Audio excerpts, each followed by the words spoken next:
Assalamu alaikum guys, welcome. So this is my second Ramadan here in Pakistan and just trying to have one of those slow days today. So I've been resting, still in my nightwear. Let's catch up, let's see where I've been so far, what's been going on. I know I've been producing video after video, comments have been coming in, loads of comments have been coming in.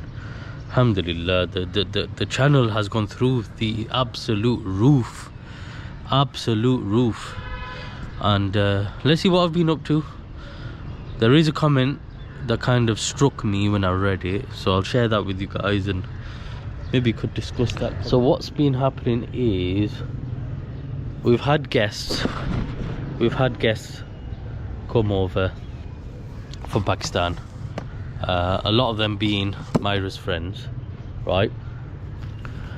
And all that shopping you just seen there is when they went to Centaurus and spent 8 hours there. And then we've got all these goodies from one of Myra's friends, which is amazing. Skips was nice to eat. I'm sure that's not on the boycott list, right? I'm sure the mini cheddars are though, and the Galaxy, come on, boycott mate. So Myra's friend is from Jakwal, and the guy with the mustache is her uncle. I'm joking, shouldn't lie, Ramadan. This is some Jakwali stuff called ravery. I can't pronounce it properly, you need to have the proper tajweed rules. But it does like taste better than the ravery that you have in England, or the ravery that somebody brings from Pakistan. This seems to be the best place they make it, or the place where they started making it, but everyone else makes a cheaper version or an older version. I don't know, it just tastes better and different, and it comes in a pack like that, so it's packed really well. And it seems like we're gonna open it up.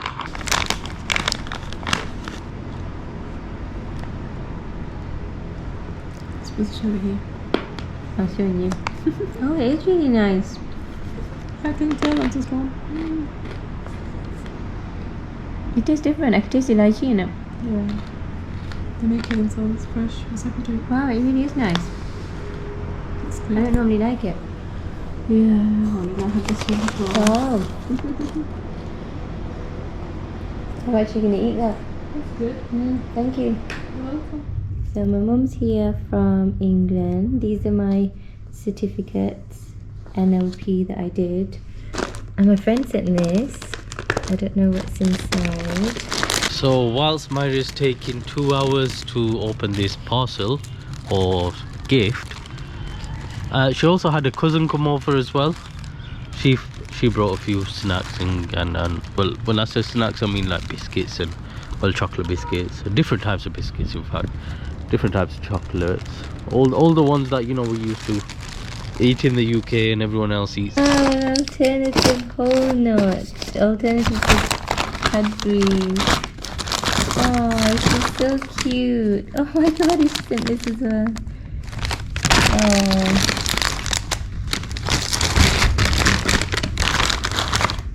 Oh my goodness, she sent 2. How cute is she? Oh. So nice receiving gifts. Our sibling sent these for him, I think. I need to double check, my mum can't remember who gave what.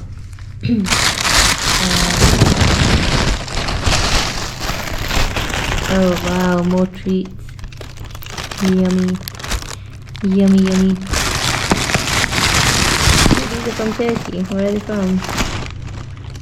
I don't know.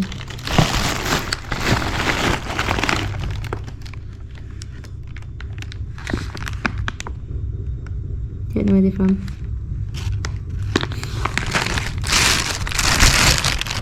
Nice stuff. And yeah, so we've got all this stuff now from England. Very nice. Yes, very nice indeed. My brother got me some more deodorant. Is it deodorant or is it perfume? Perfume. He's got me a lot more perfume. I never used to wear perfume in the UK, so now that I'm wearing it here, I mean, you do need it here, honestly, you do.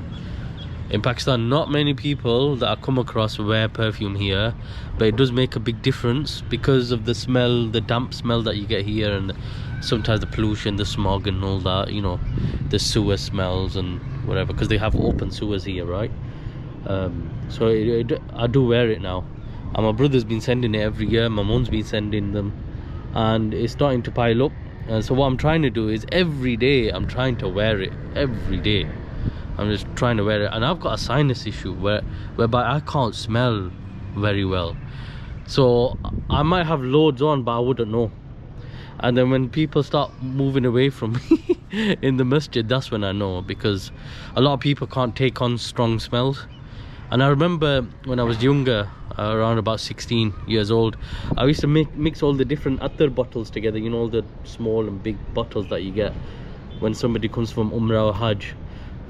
I used to have loads of those bottles, and I used to have, you know, attar that I used to buy myself, and I used to just mix them all together. You know, sometimes when there's a little bit left, you don't want to just like roll it on. It takes forever for the attar to get to the bottom of the bottle. So I just mix them all together into one bottle, and they'll make a interesting smell, which I can't always smell, but other people be like, wow, what's that, what you wearing? I'll be like, yeah, I mixed about 10 attars together. But yeah, thank you guys for the gifts. I mean, mainly we got things that were store branded, like from Lidl, and my brother brought stuff from his visit to Qatar, I believe it was. So all these treats were really nice. Honestly, we finished them within a few days, and you feel so guilty. You feel so guilty knowing that you've eaten so much chocolate, so much sweet things from the UK. It does not sit right, honestly, like emotionally or spiritually or physically. You don't digest it well. And I wonder, you guys in the West, or you guys that can easily access this type of junk food, how often do you guys have it, and how do you feel afterwards? I remember in the UK I used to feel really happy after having a full chocolate bar. Here, after doing it after what, 16 months or 17 months that we've been here, it really didn't sit well for me afterwards. So let's go on to another clip that I've got here. When we came back from Charial, that's how you pronounce it, Myra's village, the vlog that I did saying hello Dadial, we had a puncture, and I'll share that clip with you now. Houston, we have a problem. Come on Houston, fix it Houston. So that he's fixing it, or else he's on the phone. This is what you call service, guys. This is the second petrol station we've come to, because the one further up, they had some load shedding issues, so we've come to this one, and I bet they've got solar, because I can see a frame over there. Come on Houston. I mean, this is one of the benefits of getting a car with a driver. This is not your headache. You don't even have to pay for it either. Any damages, you're not liable for it. So yeah, after I spoke to the driver, I said, you know, why did it puncture? Because actually we went to Giga Mall on the way back so that we could pray. It's a great way for us to have like a service station type stop on the way back to where we live in Walkend. Is we stopped at Giga Mall because we could pray there. They've got, you know, the normal toilets that we're used to. They don't have to use the squatting toilets. You've got food. You could do a little bit of shopping if you need to. It's a nice rest bite. Well, a nice rest. I think rest bite is when you hand your child over to somebody to look after for a day or something. I don't know what rest bite is. Anyways, when I asked, I mean, we noticed it was punctured in the car park, and the driver was sat with the car throughout the whole 3-4 hours that we were there. When we had arrived at the car park, it wasn't punctured, but whilst we were leaving, I noticed, or you know, Myra's cousin noticed, that it looks deflated. So I told the driver, and he was surprised. So obviously it's happened due to the journey, but it's not caused during the journey, if you know what I mean. It's just happened suddenly in the car park. So after we got it fixed, I said to him, you know what, why did it puncture? And even then, why did it puncture here in the city where there's no issues with the road or anything? It makes sense if it was in the roads to Dadial or the hills in Jerial, for example, where the roads are really rough and tough. He said that, you know, when they repair the tire, when there's a puncture previously, that repair will only last about 6 months, which is true. Because I remember when my sister hired out a car and she literally stabbed it with a tree branch, a really big fat thick tree branch, while she was driving through the village. Apparently, I don't know what the story is. And I got it repaired. I mean, yeah, I got it repaired because she put the spare tire on, and the guy said, look, I can repair it, but it'll only be okay for 6 months. So I said, all right, put me a part worn tire on, which was about 4,000 rupees, which is less than 12 quid. I thought that's a safer option, because the next person who's gonna hire the car, at least they won't have a random deflating tire. And after this, I had a podcast. This podcast is live. So this is Brother Ahmed's YouTube channel where he does podcasts. This is the second podcast we've done together, so you can go and view it, inshallah. We've got the first podcast. If you missed it, check that on his channel, and then check this recent one we did together. We have discussed a lot of things about making hijrah, you know, moving, relocating to Pakistan. So I would recommend that you watch it. Now let's get on to this comment from Ali Khan. I moved to UK from Pakistan 25 years ago to work as a doctor in the NHS. I went out of my way to speak to local white people who I found easy to get on with outside work. I felt by speaking to them it relaxes the white people. They could ask me anything. Last month I visited my family after 12 years in Peshawar. Spent 2 weeks and happy. You broke my heart when you said that you don't mingle with locals. They are your own people. Just look at the vlog of white Westerners who roam all over Pakistan, and how kind and hospitable our Pakistanis are. Once you tell them that you are a guest in Pakistan, good luck to you. So he's saying that they'll be hospitable if you tell them you're a guest here. I'm not really a guest here. I'm living here. I'm residing here. Because a local person will always ask you when you're going back, even if you tell them that you're living here permanently. If they bump into you again, they will ask you, haven't you made plans to return? You know, it's really difficult explaining to the local people that people who originally were living in Pakistan have nationality elsewhere and have not returned. It's really hard telling these people that just like you have left and never come back, that we've done the opposite and we want to come back. They will never believe us, firstly. And secondly, if you were talking to people, random people, white people, on your breaks because it relaxes them, the local people, what, I don't need to relax them or relax, you know, become more relaxed myself by talking to strangers. I feel like giving too much away is not a good thing here in Pakistan. It is not a good thing here in Pakistan. I could definitely, when I visited Turkey, when I visited Morocco and Cyprus, the Muslim part of northern Cyprus, the Muslim part of Cyprus, even in Saudi, you know, there's all these other Muslim majority countries where I could tell a stranger where I'm from, and you know, it's fine, you can have a nice conversation. Here I don't think you can really talk to strangers. They will want to take your number, they will want to contact you, they will want to keep talking to you, and you do not know what the purpose of contacting you is until months later. I'll give you an example. I've got somebody contacting me, as many do, and he said, oh, he's off work. He's been off work for the whole of Ramadan, right? They've closed the hotel, you know, the restaurant, for the whole of Ramadan, and he's just sat at home. I know that means that, you know what, could you just pull out a bit of money? You know, you're from the West, can you just pull out a bit of money, help me out? But because I've lived here long enough, I know that they do open after Maghrib anyway, so he can still work.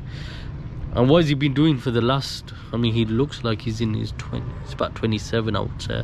What has he been doing for the last 10 years that he's been working. They're only on £71 a month. So I do get that they are struggling. They are definitely struggling, but they have their own life and their own upbringing. I've had my own life. I've had my own upbringing. So I wonder if this brother, the NHS doctor, if he's got children, when he brings his children here, does he advise them to just talk to random people? I've got a lot more of a story to say than a local person does. And when you're always in the seat where you're giving out a lot of information, it's never a good thing. Never. Even in the UK. It's good to be friendly in the UK, but it's always give and take there.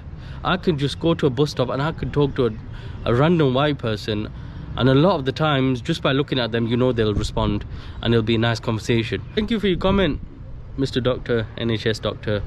But if you could come back to Pakistan, please. I know you've been in England for 25 years. If you can go back to Pakistan for 1 year, work in any hospital of your choice. 1 year. On your breaks, speak to random people. Speak to random people. Thank you for the comments. The views have gone out the roof. My income has increased, alhamdulillah, through the views. The best way to support my channel, from what I've noticed on the app that YouTube have given me, is obviously viewing the videos, but viewing the videos from start to end makes a big difference. Watching the adverts, especially if you live in the West, we get more money if you live in the West because the advertisers pay more. Commenting, even if you're just saying mashallah, pressing the like button, and subscribing. These are the things that make YouTube promote me more. As soon as you press the subscribe button, I've noticed that you will not see my videos as much. It's the people that don't subscribe to me that see a lot more of my videos. It's because YouTube want you to subscribe, but they want to see if you're genuinely hooked on my videos, so they won't promote my videos as soon as you subscribe. So you kind of have to press the bell icon, or you have to keep checking up on my channel just to see what other video you want to watch, because YouTube work like that, don't they? They want to make sure that it's a fair playing ground where everyone gets the fair treatment. So if you are popular, you will get more money, but they want to make sure that the viewer has to make that little bit of effort to watch your video. So thanks a lot for everyone. And someone did ask, what's the atmosphere like here in Ramadan? I think it's really good. You do not see random people eating. You do not see the cafes or takeaways or anything, restaurants open during the day. It is so much easier when you can't smell food or see somebody eating to be fasting, honestly. And then when we're all breaking the fast together and all at the same time, and the azan goes off and stuff like that, it's just amazing, honestly. I've done Ramadan here in Pakistan before. I've done Ramadan in Turkey. Honestly, the best vibe is here, although the best masjids are in Turkey. I think the architecture and the level of craftsmanship in Turkey is beyond anything I've seen before. And I haven't visited that many countries, but it does make a massive impact, especially when women can come and pray as well. However, Turkey, Istanbul especially, feels like a European country. There's a lot of tourists there. Takeaways and restaurants and drink and food places were still open. People are still eating, so it is much more difficult there. So yeah, Pakistan is the place, guys. If you want to move here, I would definitely recommend giving it a try, not getting too close to the locals. And when I say the locals, I'm including relatives.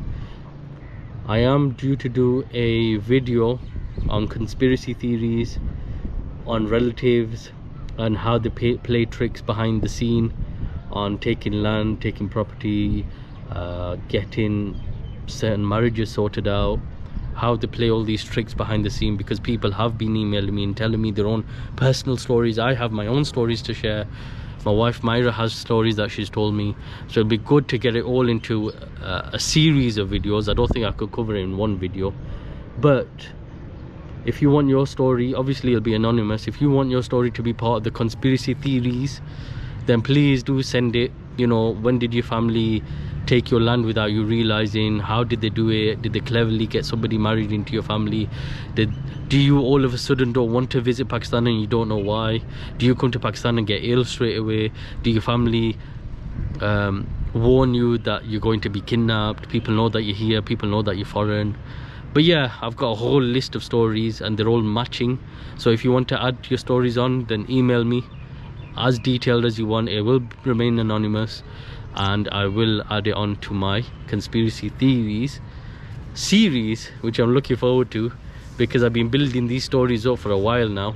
I've been looking at other videos, what other people have been saying when they've relocated here, and I've also been sent a lot of stories that people have experienced as to why they can't live in Pakistan anymore, or why they had to leave after so many years, or XYZ. Okay, so the more you know, I think knowledge is power. The more you know, the more you're aware of, the better you can approach your move to Pakistan. Okay, nothing's ever 100% accurate or the best source of knowledge, which is why I call it conspiracy theories. But these conspiracies can really help you in term stay here. Until next time, guys, assalamu alaikum.